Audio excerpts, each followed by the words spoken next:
Salut, salut. Du coup, ce soir, je vous explique le WOD pour demain. Le WOD va être un peu long, d'accord, mais c'est le but. Le vendredi, tout est permis. Ça va être un four time. Il va y avoir 3 mouvements. Les floor press, donc en gros, avec une haltère, vous allez devoir faire des presses comme un développé couché au sol.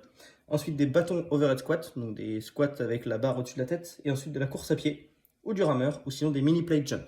Je vais vous montrer tout ça. En gros, c'est 20-20, 30, 400 mètres. Ensuite, 18-18, 25, toujours 400 mètres.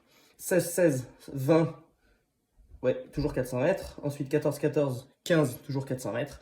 Et 12-12, 10, toujours 400 mètres. Si vous avez de la course à faire, vous pouvez. Ceux qui seront là dehors, vous ferez de la course. Ceux qui sont à la maison, si vous avez un rameur ou un vélo, si c'est un vélo par exemple, vous pouvez faire 800 mètres de vélo.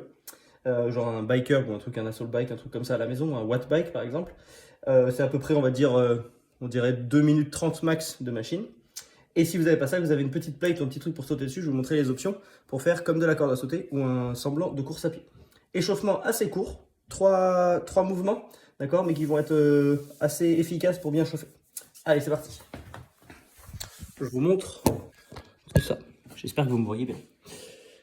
Pour l'échauffement, du coup, on commence sur l'échauffement des mollets que je vous fais faire assez souvent. On va faire 20 fois pointe de pied, talon, pointe de pied, talon, pointe, talon. On en fait 20, donc je fais 20 fois au total, donc c'est 10 allers-retours, 10 fois les pointes de pied, 10 fois les talons levés.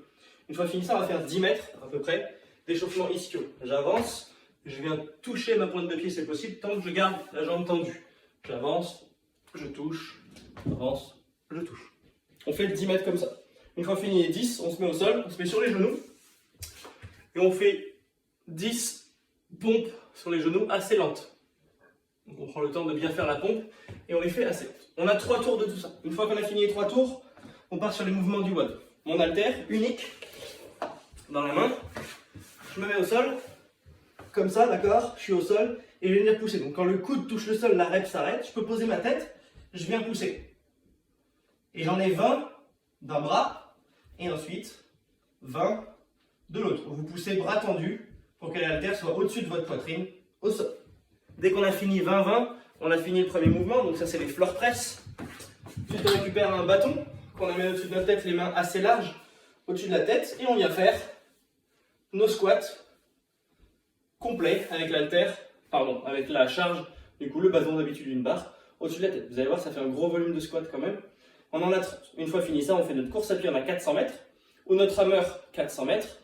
Si ce n'est pas le cas, on imagine qu'on a cette petite plate ici, que je pose au sol, et je vais venir faire 100 sauts alternés. D'accord? Les 100 alternés, ça va prendre moins de temps que la course à pied, mais ça fume tout autant les mollets, vous allez voir. Même plus. 100 alternés, donc 50 par pied au total. Dès que j'ai fini ça, du coup, c'est la même chose. Du coup, il y a 5 tours, mais chaque tour, il y a moins en moins de volume. Donc en gros, chaque tour, on réduit un tout petit peu. Donc on passe ensuite à 18-18 au floor press, 25 bâtons overhead squat, la distance de course, 16-16, 20 la distance, 14-14, 15 la distance, 12-12, 10 et la distance. Pas de time cap, le but c'est de finir et de vous souhaiter une bonne soirée. Bisous.